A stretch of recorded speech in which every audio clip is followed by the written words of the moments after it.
so for changing the vial balls, the first step we have to do is turn off the reclaim system.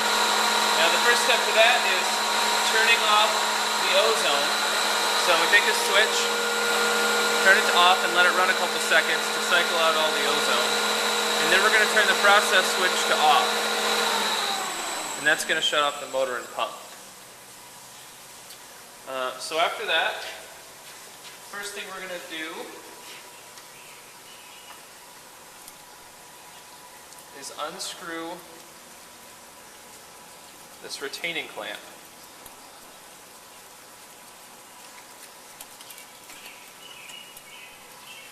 So after that's loose, we can pop that off and set that aside. And then we can pull our top plate off.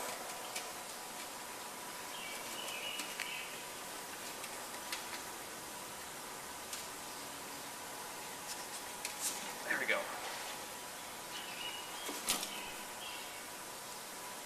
And also don't forget, there's an O-ring here that seals the top plate to the cylinder. So we're going to set those aside as well. Now, if the vial balls are exceptionally dirty,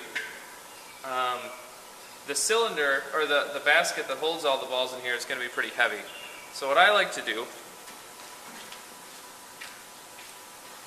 is take some of the balls out and put them into a bucket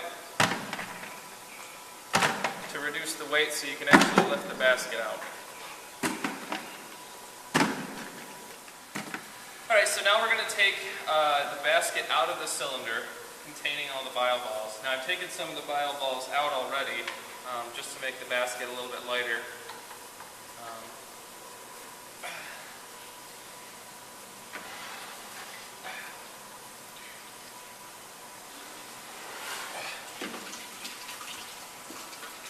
Now I sit here and let it drain for a second.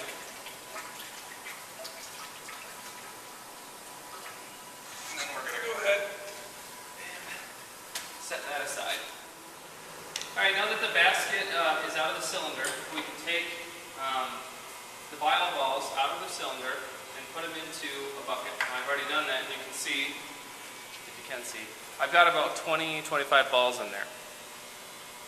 And now we're going to take, you can use a garden hose if you have one, or you can take a front gun and fill the cylinder, fill the bucket so the water level is past the vial ball.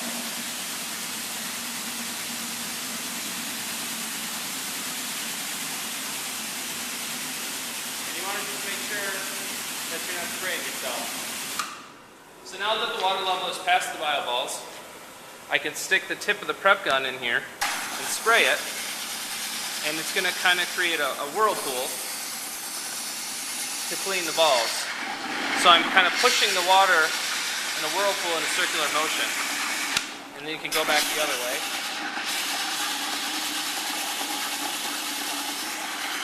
And you do this for about 15 seconds, just kind of mixing it up. And you know that the balls are clean when they float to the top.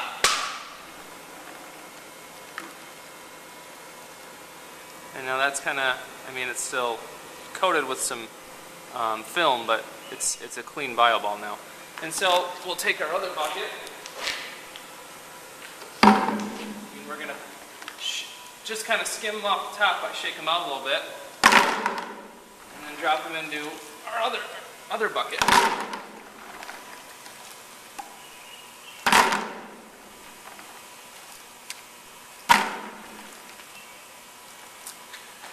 Take the old water and dump it into the pit.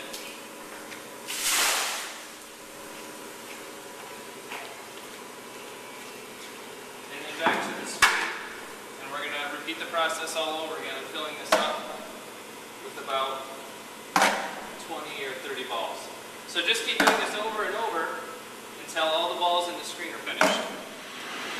Alright, now that we've taken all the vial balls out of the basket, put them into a bucket, clean them off, and then put all the clean ones in here, it's time to clean off the basket itself. And that's for which we just use a prep gun for that.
want to clean the O-ring, so get all that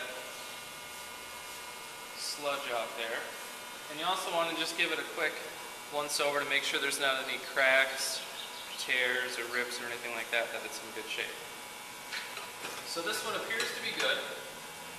So we're going to put it back around our top plate. And we're going to set the top plate back into the top of the cylinder. Now you want to make sure the O-ring is sitting in this groove. If it's not sitting right, when you turn the system back on, it's going to blow water everywhere. So I put it on and then give it a little bit of a spin to make sure the O-ring sets correctly. So now we're going to put the clamp back on.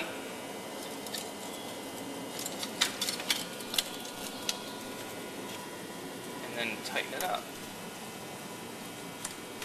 Now once you have the clamp tight, you can go ahead and turn the ozone switch to on, and then go ahead and turn the reclaim system back on, and then check for leaks around the O-ring, leaks in this area, and if not, and double check your pressure on the gauge to make sure. For Alpine here, it should be at least above 20. So if all that checks out, you're done.